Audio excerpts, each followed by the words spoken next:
Beowulf. So, the Speardanes in days gone by, and the kings who ruled them, had courage and greatness. We have heard of those princes' heroic campaigns.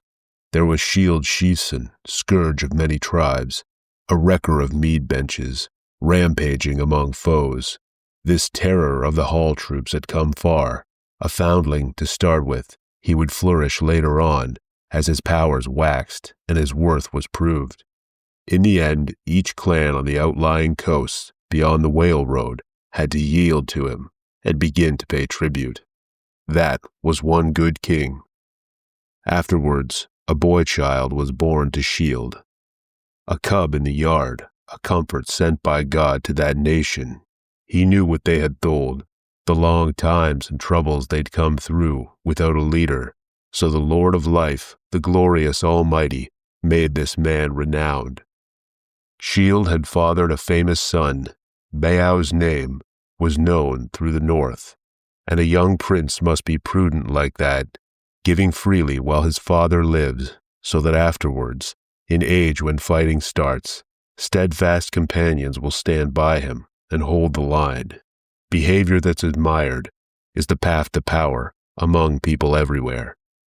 Shield was still thriving when his time came, and he crossed over into the Lord's keeping. His warrior band did what he bade them. When he laid down the law among the Danes, they shouldered him out to the sea's flood, the chief they revered who had long ruled them, a ring-whirled prow made in the harbor, ice-clad, outbound, a craft for a prince. They stretched their beloved lord in his boat, laid out by the mast amidships.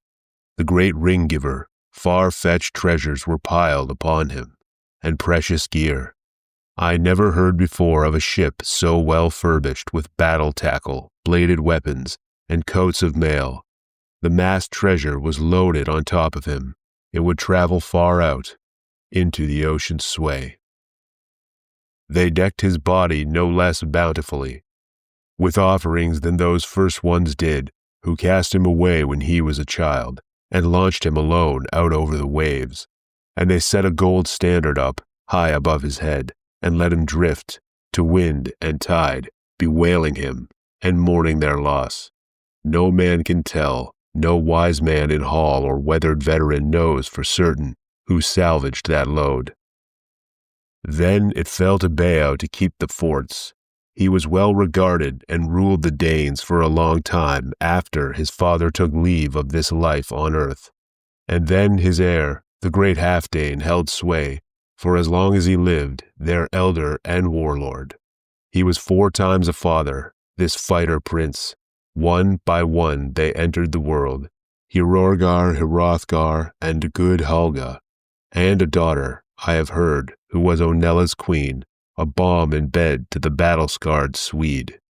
The fortunes of war favored Hrothgar. Friends and kinsmen flocked to his ranks, young followers, a force that grew to be a mighty army. So his mind turned to hall building. He handed down orders for men to work on a great mead hall, meant to be a wonder of the world forever. It would be his throne room, and there he would dispense his God-given goods to young and old, but not the common land or people's lives. Far and wide through the world I have heard, orders for work to adorn that wallstead were sent to many peoples, and soon it stood there, finished and ready, in full view, the Hall of Halls. Heorot was its name. He had settled on it, whose utterance was law. Nor did he revenge, but doled out rings and torques at the table. The hall towered, its gables wide and high, and awaiting a barbarous burning, that doom abided. But in time it would come. The killer instinct unleashed among in-laws, the bloodlust rampant. Then a powerful demon, a prowler through the dark, nursed a hard grievance. It harrowed him to hear the din of the loud banquet every day in the hall, the harp being struck, and the clear song of a skilled poet, telling with mastery of man's beginnings, how the Almighty had made the earth, a gleaming plain girdled with waters. In his splendor he set out the sun and moon to be earth's lamplight, lanterns for men, and filled the broad lap of the world with branches and leaves, and quickened life in every other thing that moved. So times were pleasant for the people there, until finally one, a fiend out of hell, began to work his evil in the world. Grendel was the name of this grim demon, haunting the marches, marauding round the heath and the desolate fens. He had dwelt for a time in misery among the banished monsters, Cain's clan, whom the Creator had outlawed and condemned as outcasts. For the killing of Abel, the eternal Lord had exacted a price. Cain got no good from committing that murder, because the Almighty made him anathema, and out of the curse of his exile there sprang ogres and elves and evil phantoms, and the giants too, who strove with God, time and again, until he gave them their reward. So, after nightfall, Grendel set out for the lofty house to see how the Ring-Danes were settling into it after their drink. And there he came upon them, a company of the best, asleep from their feasting, insensible to pain and human sorrow. Suddenly then, the god-cursed brute was creating havoc, greedy and grim. He grabbed 30 men from their resting places and rushed to his lair, flushed up and inflamed with the raid, blundering back with the butchered corpses. Then, as dawn brightened and the day broke, Grendel's powers of destruction were plain. Their wassail was over. They wept to heaven and mourned under mourning. Their mighty prince, the storied leader, sat stricken and helpless, humiliated by the loss of his guard, bewildered and stunned, staring aghast at the demon's trail in deep distress. He was numb with grief, but got no respite, for one night later, merciless Grendel struck again with more gruesome murders. Malignant by nature, he never showed remorse. It was easy then to meet with a man shifting himself to a safer distance, to bed in the bothies, for who could be blind to the evidence of his eyes, the obviousness of that hall watcher's hate? Whoever escaped kept a weather eye open and moved away.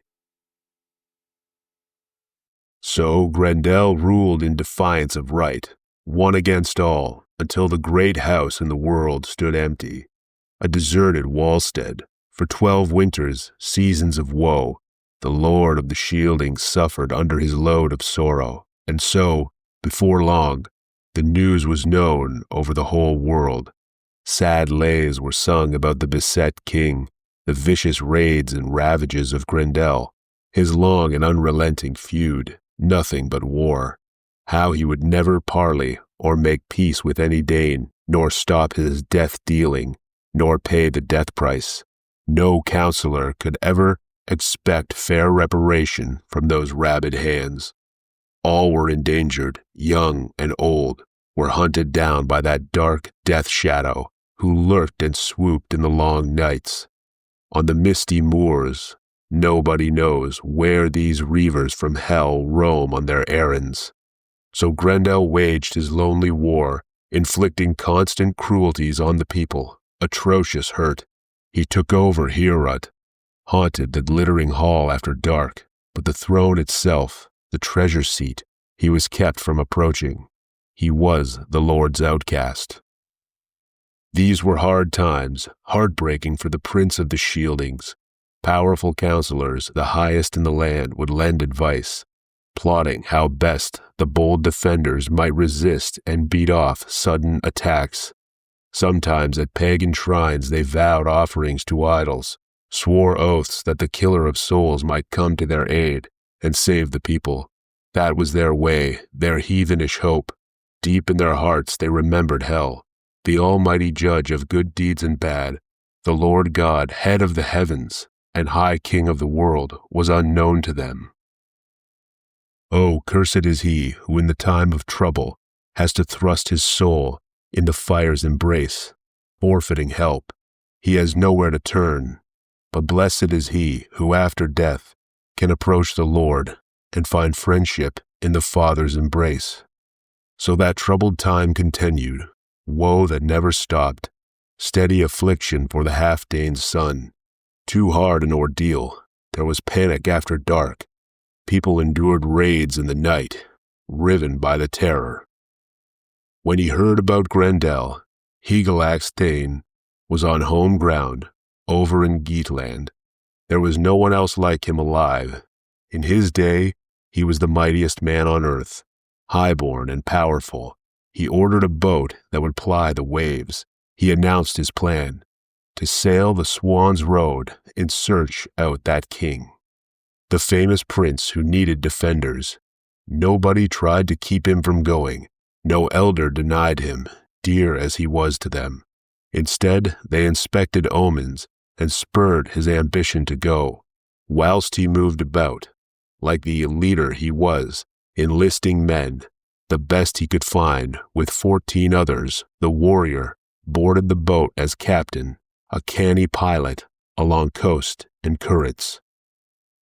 Time went by. The boat was on water, in close under the cliffs. Men climbed eagerly up the gangplank. Sand churned in surf. Warriors loaded a cargo of weapons, shining war gear in the vessel's hold, then headed out, away with a will in their wood-wreathed ships. Over the waves with the wind behind her and foam at her neck, she flew like a bird until her curved prow had covered the distance. And on the following day, at the due hour, those seafarers sighted land, sunlit cliffs, sheer crags, and looming headlands. The landfall they sought. It was the end of their voyage, and the Geats vaulted over the side, out onto the sand, and moored their ships. There was a clash of mail and thresh of gear. They thanked God for that easy crossing on a calm sea. When the watchman on the wall, the shielding's lookout, whose job it was to guard the sea cliffs, saw shields glittering on the gangplank and battle equipment being unloaded, he had to find out who and what the arrivals were. So he rode to the shore, this horseman of Hrothgar's, and challenged them in formal terms, flourishing his spear. "What kind of men are you who arrive rigged out for combat in coats of mail, sailing here over the sea lanes in your steep-hulled boat? I have been stationed as lookout on this coast for a long time. My job is to watch the waves for raiders, any danger to the Danish shore. Never before has a force under arms disembarked so openly, not bothering to ask if the sentries allowed them safe passage, or the clan had consented. Nor have I seen a mightier man-at-arms on this earth than the one standing here. Unless I am mistaken, he is truly noble. This is no mere hanger-on in a hero's armor. So now, before you fare inland as interlopers, I have to be informed about who you are and where you hail from. Outsiders from across the water, I say it again, the sooner you tell where you come from and why, the better." The leader of the troop unlocked his word hoard. The distinguished one delivered this answer: "We belong by birth to the Geat people and owe allegiance to Lord Hygelac. In his day my father was a famous man, a noble warrior named Egtio. He outlasted many a long winter and went on his way. All over the world, men, wise in council, continue to remember him. We come in good faith to find your lord and nation's shield, the son of Halfdane. Give us the right advice and direction. We have arrived here on a great errand to the lord of the Danes, and I believe, therefore, there should be nothing hidden or withheld between us. So tell us, if what we have heard is true about this threat, whatever it is, this danger abroad in the dark nights, this corpse-maker, mongering death in the shielding's country. I come to proffer my wholehearted help and counsel. I can show the wise Hrothgar a way to defeat his enemy and find respite, if any respite is to reach him ever. I can calm the turmoil and terror in his mind. Otherwise, he must endure woes and live with grief for as long as his hall stands at the horizon on its high ground."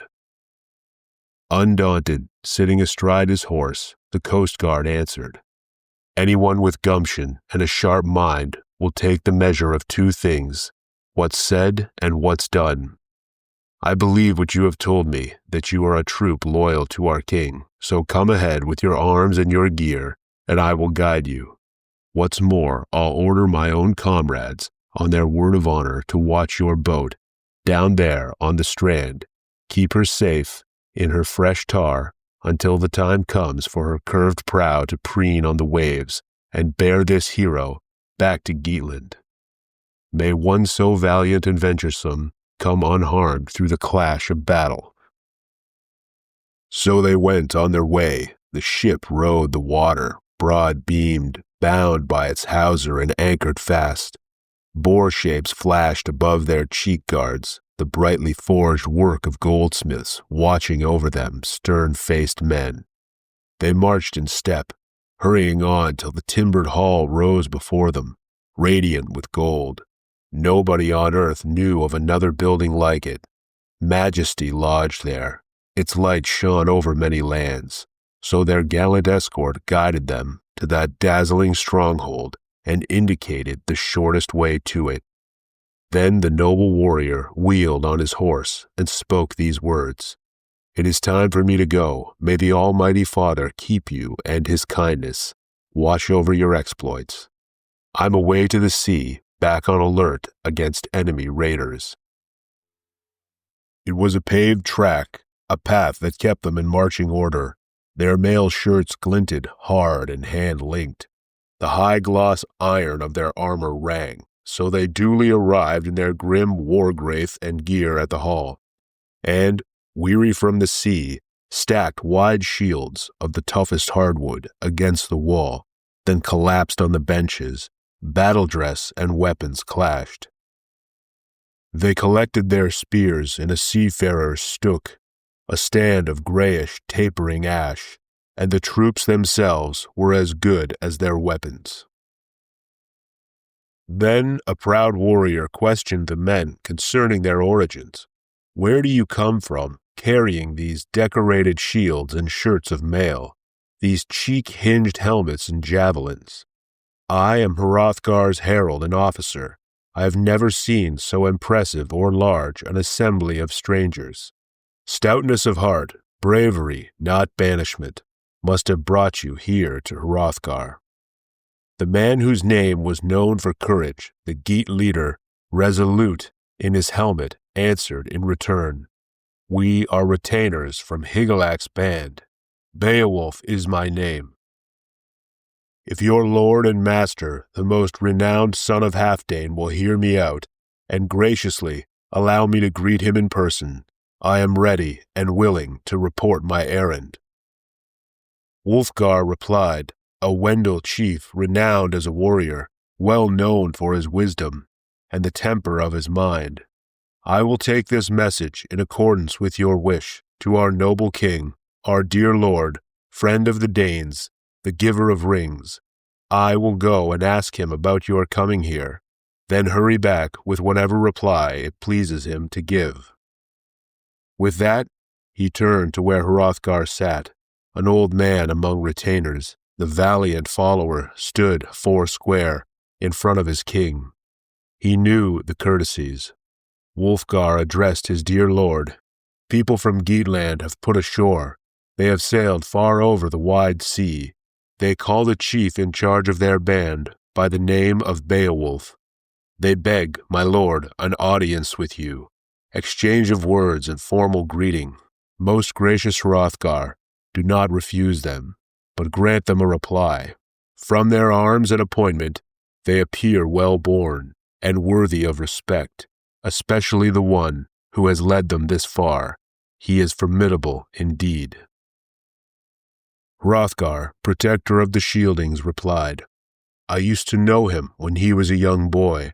His father before him was called Ecgtheow. Hrethel the Great gave Ecgtheow his daughter in marriage. This man is their son, here to follow up an old friendship. A crew of seamen who sailed for me once with a gift cargo across to Geatland returned with marvelous tales about him. A thane, they declared, with the strength of 30 in the grip of each hand. Now, holy God has, in his goodness, guided him here to the West Danes to defend us from Grendel. This is my hope, and for his heroism I will recompense him with a rich treasure. Go immediately, bid him and the Geats he has in attendance to assemble and enter. Say, moreover, when you speak to them, they are welcome to Denmark." At the door of the hall, Wulfgar duly delivered the message. "My lord, the conquering king of the Danes, bids me announce that he knows your ancestry, also that he welcomes you here to Heorot and salutes your arrival from across the sea. You are free now to move forward, to meet Hrothgar in helmets and armor, but shields must stay here and spears be stacked until the outcome of the audience is clear." The hero arose, surrounded closely by his powerful thanes. A party remained under orders to keep watch on the arms. The rest proceeded, led by their prince, under Heorot's roof, and standing on the hearth in webbed links that the smith had woven, the fine forged mesh of his gleaming mail shirt, resolute in his helmet, Beowulf spoke. "Greetings to Hrothgar. I am Hygelac's kinsman, one of his hall troop. When I was younger, I had great triumphs. Then news of Grendel, hard to ignore, reached me at home. Sailors brought stories of the plight you suffer in this legendary hall, how it lies deserted, empty, and useless once the evening light hides itself under heaven's dome. So every elder and experienced councilman among my people supported my resolve to come here to you, King Hrothgar. Because all knew of my awesome strength. They had seen me boltered in the blood of enemies, when I battled and bound 5 beasts, raided a troll nest, and in the night sea slaughtered sea brutes. I have suffered extremes and avenged the Geats. Their enemies brought it upon themselves. I devastated them. Now I mean to be a match for Grendel, settle the outcome in single combat. And so, my request, O King of bright Danes, dear Prince of the Shieldings, friend of the people, and the ring of my defense, my one request is that you won't refuse me, who have come this far, the privilege of my purifying Heorot, with my own men to help me, and nobody else. I have heard, moreover, that the monster scorns in his reckless way to use weapons. Therefore, to heighten Hygelac's fame and gladden his heart, I hereby renounce sword and the shelter of the broad shield. The heavy war-board, hand to hand, is how it will be, a life and death fight with the fiend. Whichever one death fells must deem it a judgment by God. If Grendel wins, it will be a gruesome day. He will glut himself on the Geats in the war hall, swoop without fear on that flower of manhood as on others before. Then my face won't be there, to be covered in death. He will carry me away as he goes to ground, gorged and bloodied. He will run gloating with my raw corpse and feed on it alone in a cruel frenzy, fouling his war nest. No need then to lament for long or lay out my body. If the battle takes me, send back this breast-webbing that Wieland fashioned and Hrethel gave me to Lord Hygelac. Fate goes ever as fate must." Hrothgar, the helmet of shielding, spoke. "Beowulf, my friend, you have traveled here to favor us with help, and to fight for us. There was a feud, one time, begun by your father. With his own hands he had killed Heathelaf, who was a wolfing, so war was looming, and his people, in fear of it, forced him to leave. He came away then over rolling waves to the South Danes here, the sons of honor. I was then in the first flush of kingship, establishing my sway over all the rich strongholds of this heroic land. Hrothgar, my older brother, and the better man, also a son of Halfdanes, had died. Finally, I healed the feud by paying. I shipped a treasure trove to the Wolflings, and Egtiau acknowledged me with the oaths of allegiance. It bothers me to have to burden anyone with all the grief Grendel has caused, and the havoc he has wreaked upon us in Heorot, our humiliations. My household guard are on the wane. Fate sweeps them away into Grendel's clutches." But God can easily halt these raids and harrowing attacks. Time and again, when the goblets passed and seasoned fighters got flushed with beer, they would pledge themselves to protect Heorot and wait for Grendel with whetted swords. But when dawn broke and day crept in, over each empty, blood-spattered bench, the floor of the mead hall where they had feasted would be slick with slaughter. And so they died, faithful retainers, and my following dwindled. Now take your place at the table, relish the triumph of heroes to your heart's content. Then a bench was cleared in the banquet hall, so the Geats could have room to be together, and the party sat, proud in their bearing, strong and stalwart. An attendant stood by with a decorated pitcher, pouring bright helpings of mead, and the minstrel sang, filling Heorot with his head-clearing voice, gladdening that great rally of Geats and Danes. From where he crouched at the king's feet, Unferth, a son of Ecglaf's, spoke contrary words. Beowulf's coming, his sea-braving, made him sick with envy. He could not brook or abide the fact that anyone else alive under heaven might enjoy greater regard than he did. Are you the Beowulf who took on Breca in a swimming match on the open sea, risking the water just to prove that you could win? It was sheer vanity that made you venture out on the main deep, and no matter who tried, friend or foe, to deflect the pair of you, neither would back down. The sea test obsessed you.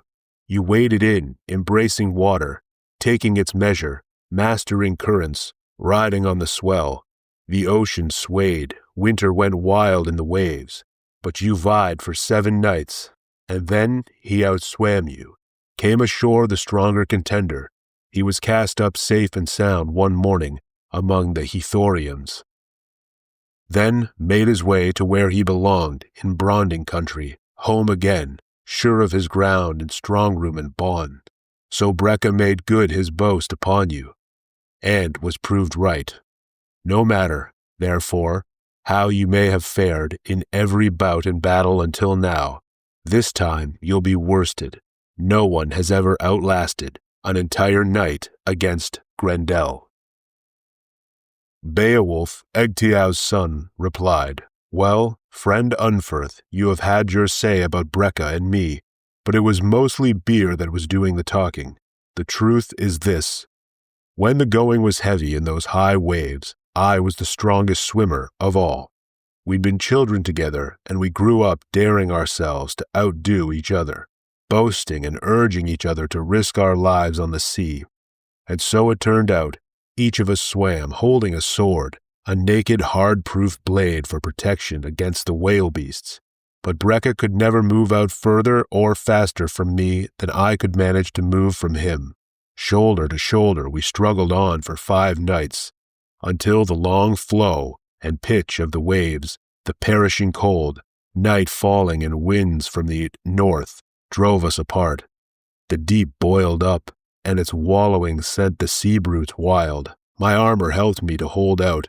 My hard-ringed chainmail, hand-forged and linked, a fine, close-fitting filigree of gold, kept me safe when some ocean creature pulled me to the bottom, pinioned fast and swathed in its grip. I was granted one final chance. My sword plunged, and the ordeal was over.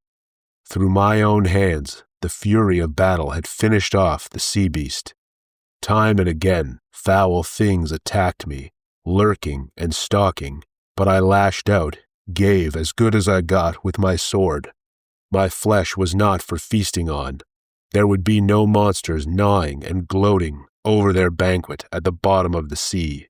Instead, in the morning, mangled and sleeping, the sleep of the sword, they slopped and floated like the ocean's leavings. From now on, sailors would be safe. The deep-sea raids were over for good.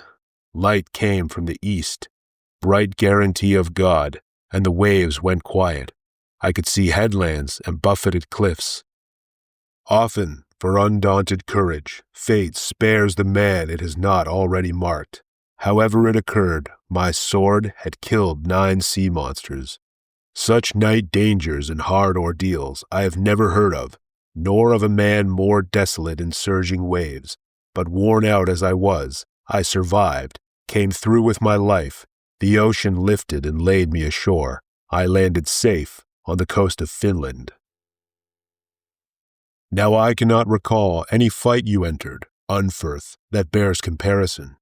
I don't boast when I say that neither you nor Brecca were ever much celebrated for swordsmanship, or for facing danger on the field of battle. You killed your own kith and kin, so for all your cleverness and quick tongue, you will suffer damnation in the depths of hell. The fact is, Unferth, if you were truly as keen or courageous as you claim to be, Grendel would never have got away with such unchecked atrocity. Attacks on your king, havoc in Heorot, and horrors everywhere. But he knows he need never be in dread of your blade making a mizzle of his blood, or a vengeance arriving ever from this quarter. From the victory shieldings, the shoulderers of the spear, he knows he can trample down you Danes, to his heart's content, humiliate and murder without fear of reprisal. But he will find me different. I will show him how Geats shape to kill in the heat of battle. Then, whoever wants to, may go bravely to mead, when morning light, scarfed in sun dazzle, shines forth from the south and brings another daybreak to the world. Then the gray-haired treasure-giver was glad, far famed in battle, the prince of bright Danes and keeper of his people counted on Beowulf, on the warrior's steadfastness and his word.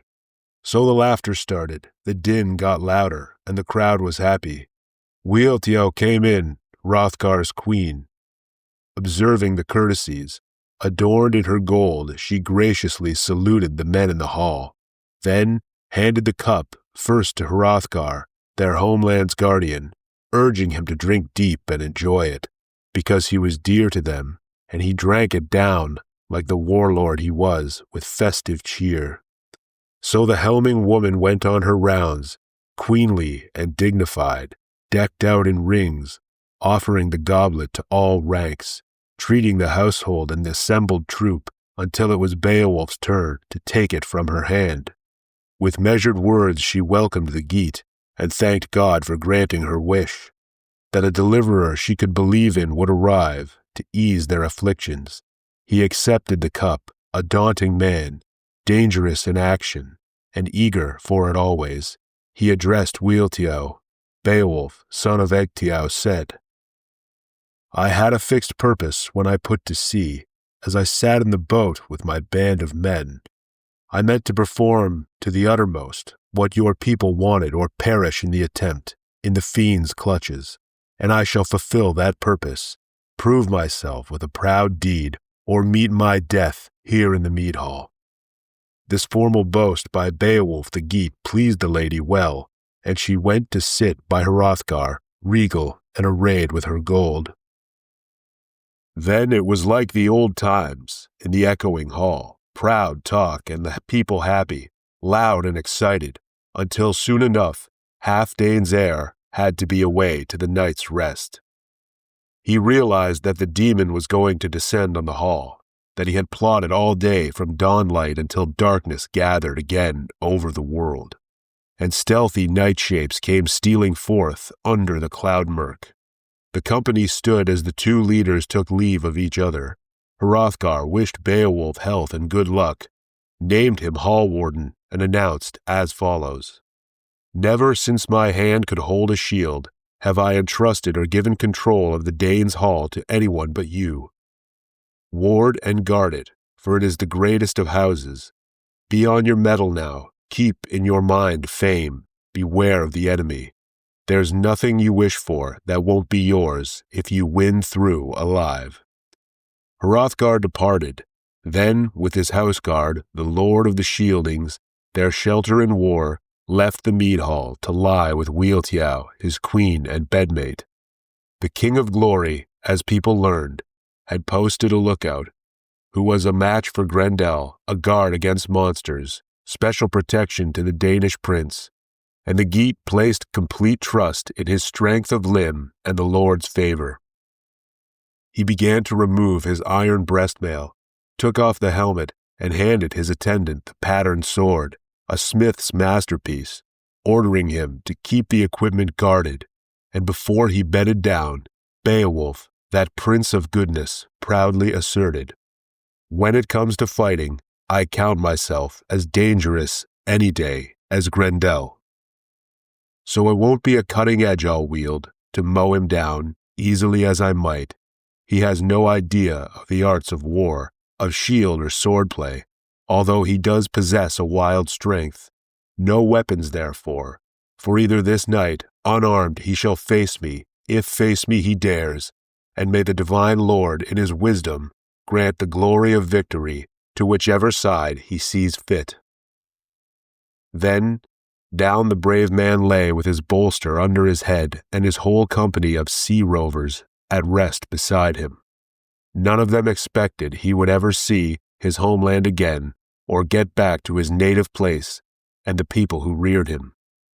They knew too well the way it was before, how often the Danes had fallen prey to death in the mead hall, but the Lord was weaving a victory on his war loom for the weather geats. Through the strength of one, they all prevailed. They would crush their enemy and come through in triumph and gladness. The truth is clear. Almighty God rules over mankind and always has. Then, out of the night, came a shadow stalker, stealthy and swift. The hall guards were slack asleep at their posts, all except one. It was widely understood that as long as God disallowed it, the fiend could not bear them to his shadowborn. One man, however, was in fighting mood, awake and on edge, spoiling for action. In off the moors, down through the mist bands, God-cursed Grendel came greedily loping. The bane of the race of men roamed forth, hunting a prey in the high hall. Under the cloud murk he moved towards it, until it shone above him, a sheer keep of fortified gold. Nor was that the first time he had scouted the grounds of Hrothgar's dwelling. Although never in his life before or since did he find harder fortune or hall defenders. Spurned and joyless, he journeyed on ahead and arrived at the bawn. The iron-braced door turned on its hinge when his hands touched it. Then his rage boiled over. He ripped open the mouth of the building, maddening for blood, pacing the length of the patterned floor with his loathsome tread, while a baleful light, flame more than light, flared from his eyes. He saw many men in the mansion, sleeping, a ranked company of kinsmen and warriors, quartered together, and his glee was demonic. Picturing the mayhem before morning, he would rip life from limb and devour them, feed on their flesh, but his fate that night was due to change. His days of ravening had come to an end, mighty and canny. Hygelac's kinsman was keenly watching for the first move the monster would make, nor did the creature keep him waiting, but struck suddenly and started in. He grabbed and mauled a man on his bench, bit into his bone lappings, bolted down his blood, and gorged on him in lumps, leaving the body utterly lifeless, eaten up hand and foot. Venturing closer, his talon was raised to attack Beowulf where he lay on the bed. He was bearing in with open claw when the alert hero's comeback and armlock forestalled him utterly. The captain of evil discovered himself in a hand grip harder than anything he had ever encountered in any man on the face of the earth.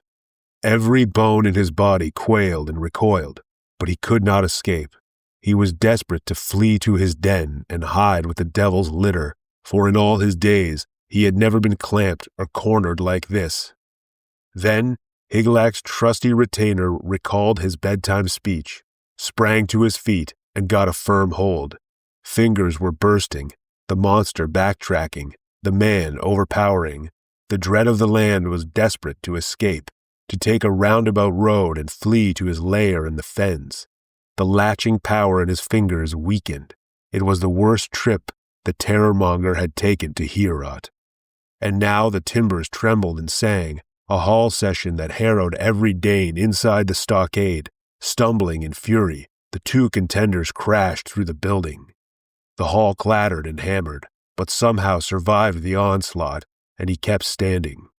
It was handsomely structured, a sturdy frame braced with the best of blacksmith's work inside and out. The story goes that as the pair struggled, mead benches were smashed and sprung off the floor, gold fittings and all. Before then, no shielding elder would have believed there was any power or person upon earth capable of wrecking their horn-rigged hall, unless the burning embrace of a fire engulfed it in flame. Then an extraordinary wail arose, and bewildering fear came over the Danes. Everyone felt it who heard the cry as it echoed off the wall, a god-cursed scream and strain of catastrophe, the howl of the loser, the lament of the hell-serf keening his wound. He was overwhelmed, manacled tight by the man who of all men was foremost and strongest in the days of his life. But the Earl Troop's leader was not inclined to allow his caller to depart alive. He did not consider that life of much account to anyone anywhere. Time and again, Beowulf's warriors worked to defend their lord's life, laying about them as best they could with their ancestral blades. Stalwart in action, they kept striking out, on every side, seeking to cut straight to the soul. When they joined the struggle, there was something they could not have known at the time, that no blade on earth, no blacksmith's art, could ever damage their demon opponent. He had conjured the harm from the cutting edge of every weapon, but his going away out of this world and the days of his life would be agony to him, and his alien spirit would travel far into fiend's keeping. Then he who had harrowed the hearts of men with pain and affliction in former times, and had given offense also to God, found that his bodily powers failed him. Higelic's kinsmen kept him helplessly locked in a hand-grip. As long as either lived, he was hateful to the other. The monster's whole body was in pain. A tremendous wound appeared on his shoulder. Sinews split, and the bone lappings burst. Beowulf was granted the glory of winning. Grendel was driven under the fen banks, fatally hurt to his desolate lair. His days were numbered. The end of his life was coming over him. He knew it for certain, and one bloody clash had fulfilled the dearest wishes of the Danes. The man who had lately landed among them, proud and sure, had purged the hall, kept it from harm. He was happy with his night work and the courage he had shown. The Geat captain had boldly fulfilled his boast to the Danes. He had healed and relieved a huge distress, unremitting humiliations, the hard fate they'd been forced to undergo, no small affliction. Clear proof of this could be seen in the hand the hero displayed high up near the roof, the whole of Grendel's shoulder and arm, his awesome grasp. Then morning came, and many a warrior gathered, as I've heard, around the gift hall, clan chiefs flocking from far and near, down wide-ranging roads, wondering greatly at the monster's footprints. His fatal departure was regretted by no one who witnessed his trail. The ignominious marks of his flight, where he'd skulked away, exhausted in spirit and beaten in battle, bloodying the path, hauling his doom to the demon's mere. The bloodshot water wallowed and surged. There were loathsome upthrows and overturnings of waves and gore and wound slurry. With his death upon him, he had dived deep into the marsh den, drowned out his life and his heathen soul. Hell claimed him there. Then away they rode, the old retainers, with many a young man following after, a troop on horseback, in high spirits on their bay steeds. Beowulf's doings were praised over and over again. Nowhere, they said, north or south, between the two seas, or under the tall sky, on the broad earth, was there anyone better to raise a shield or to rule a kingdom. Yet there was no laying of blame on their lord, the noble Hrothgar. He was a good king. At times the war band broke into a gallop, letting their chestnut horses race wherever they found the going good, on those well-known tracks.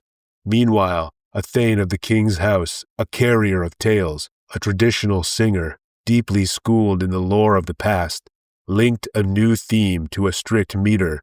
The man started to recite with skill, rehearsing Beowulf's triumphs and feats, In well-fashioned lines, entwining his words, he told what he'd heard, repeated in songs about Siegmund's exploits, all of those many feats and marvels, the struggles and wanderings of Wales' son. Things unknown to anyone, except to Fitela, feuds and foul doings confided by uncle to nephew when he felt the urge to speak of them. Always they had been partners in the fight, friends in need. They killed giants, their conquering swords had brought them down. After his death, Siegmund's glory grew and grew because of his courage when he killed the dragon, the guardian of the horde. Under grey stone he had dared to enter all by himself, to face the worst without Fitela, but it came to pass that his sword plunged right through those radiant scales and drove into the wall. The dragon died of it. His daring had given him total possession of the treasure hoard, his to dispose of however he liked. He loaded a boat. Wales' sun weighted her hold with dazzling spoils. The hot dragon melted.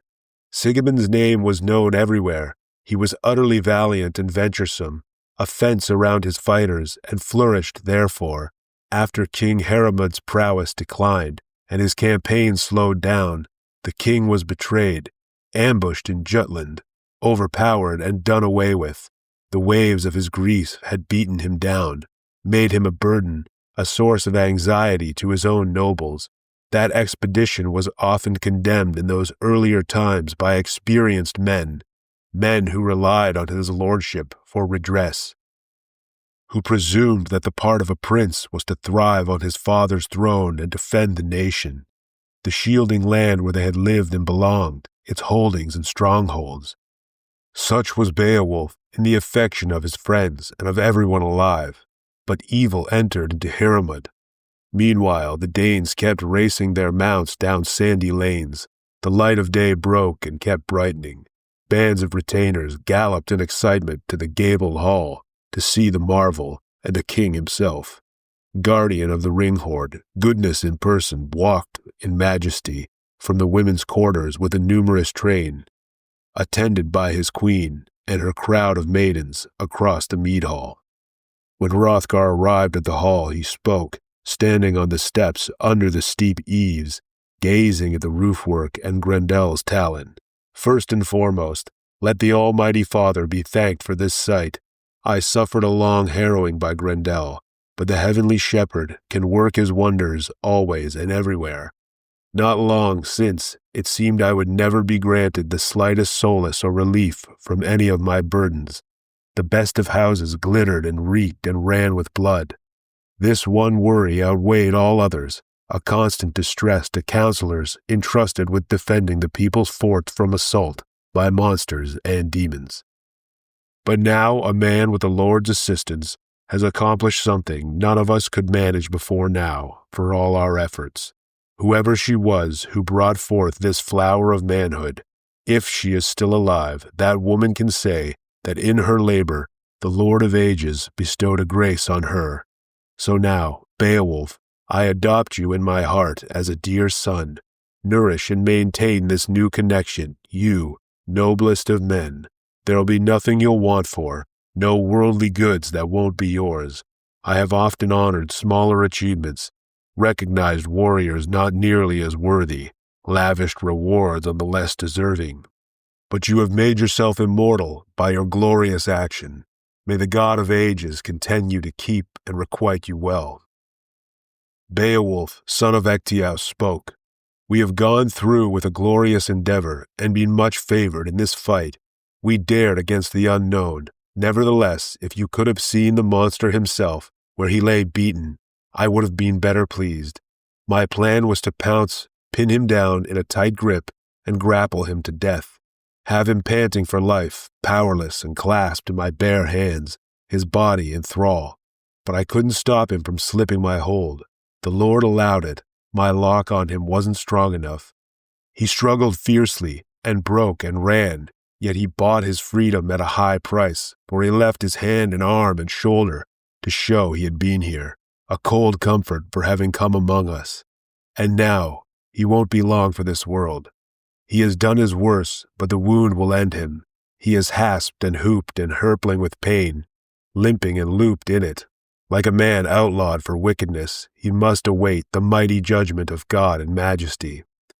There was less tampering and big talk then from Unferth the boaster, less of his blather as the hall thanes eyed the awful proof of the hero's prowess, the splayed hand up under the eaves, every nail, claw scale, and spur, every spike and welt on the hand of that heathen brute was like barbed steel.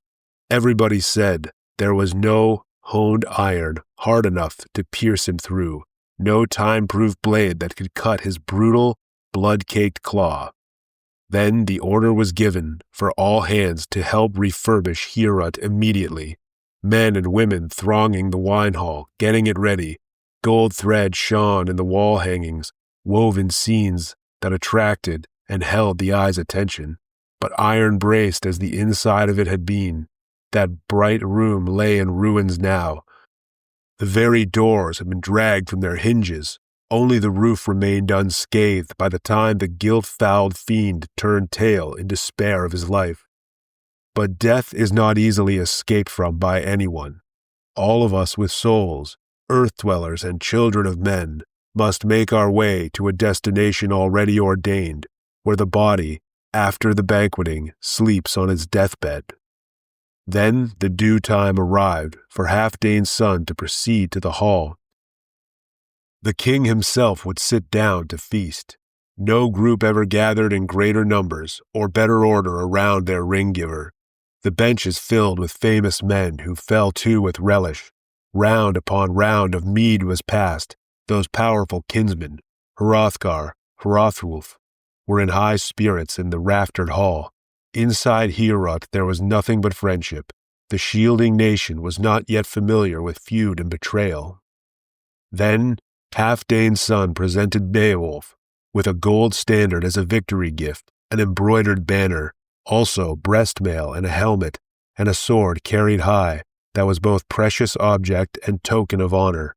So Beowulf drank his drink at ease. It was hardly a shame to be showered with such gifts in front of the hall troops. There haven't been many moments, I'm sure, when men exchanged for such treasures at so friendly a sitting. An embossed ridged, a band lapped with wire arched over the helmet, head protection to keep the keen ground-cutting edge from damaging it when danger threatened, and the man was battling behind his shield. Next the king ordered 8 horses with gold bridles to be brought through the yard into the hall. The harness of one included a saddle of sumptuous design, the battle seat where the son of Halfdane rode when he wished to join the swordplay. Wherever the killing and carnage were the worst, he would be to the fore, fighting hard. Then the Danish prince, descendant of Ing, handed over both the arms and the horses, urging Beowulf to use them well. And so their leader, the lord and guard of coffer and strongroom, with customary grace, bestowed upon Beowulf both sets of gifts. A fair witness can see how well each one behaved. The chieftain went on to reward the others. Each man on the bench who had sailed with Beowulf and risked the voyage received a bounty, some treasured possession. And compensation, a price in gold, was settled for the Geat Grendel had cruelly killed earlier, as he would have killed more had not mindful God and one man's daring prevented that doom. Past and present, God's will prevails. Hence, understanding is always best and a prudent mind. Whoever remains for a long here in this earthly life will enjoy and endure more than enough. They sang, then played to please the hero, words and music for their warrior prince, harp tunes and tales of adventure. There were high times on the hall benches, and the king's poet performed his part, with the saga of Finn and his sons, unfolding the tale of the fierce attack on Friesland, where Hnaef, king of the Danes, met death. Hildebrew had little cause to credit the Jutes, son and brother. She lost them both on the battlefield. She, bereft and blameless. They, foredoomed, cut down and spear-gored. She, the woman in shock, waylaid by griefs. Hawk's daughter, how could she not lament her fate when morning came and the light broke on her murdered dears. And so, farewell, delight on earth. War carried away Finn's troop of thanes, all but a few. How then could Finn hold the line or fight on to the end with Hengist? How save the rump of his force from that enemy chief?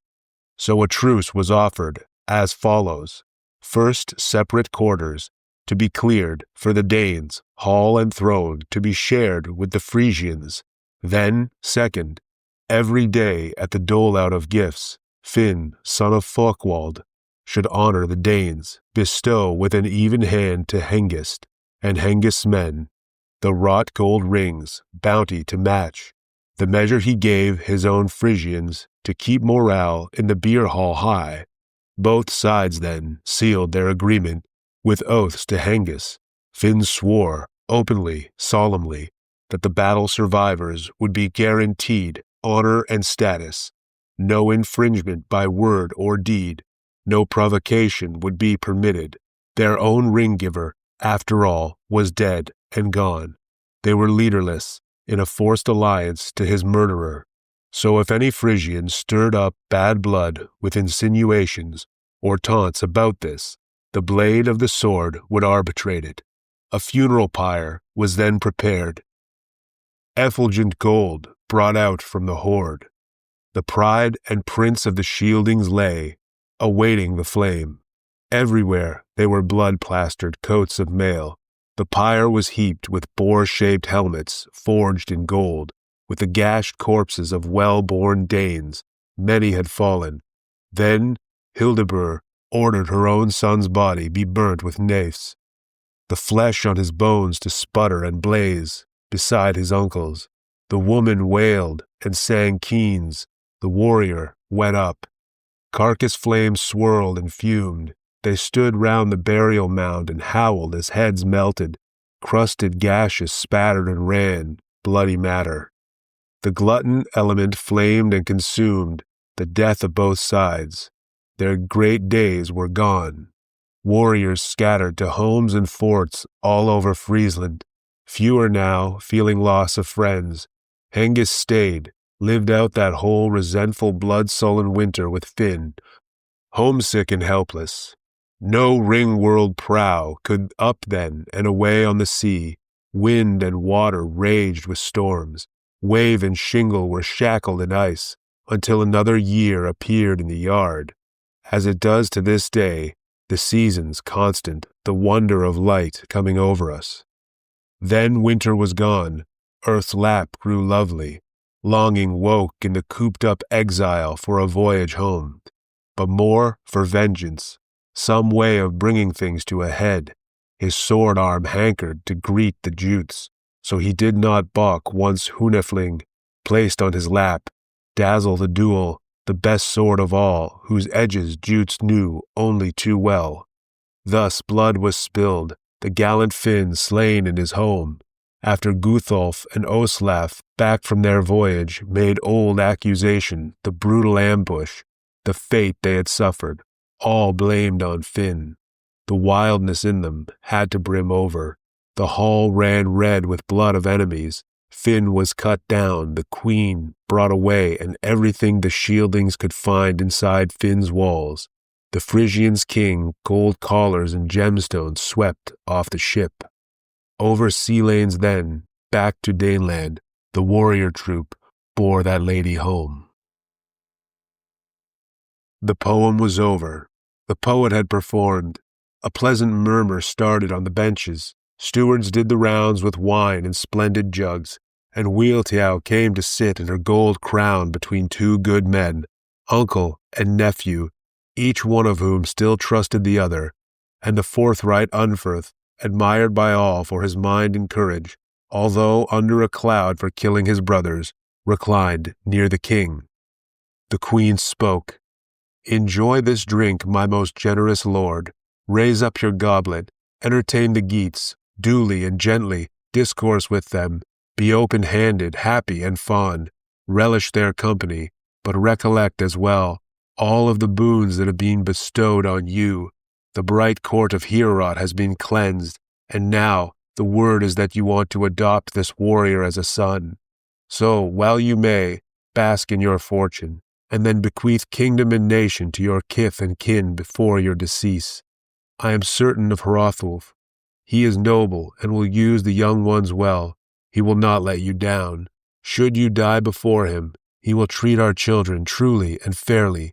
He will honor, I am sure, our 2 sons, repay them in kind when he recollects all the good things we gave him once, the favor and respect he found in his childhood.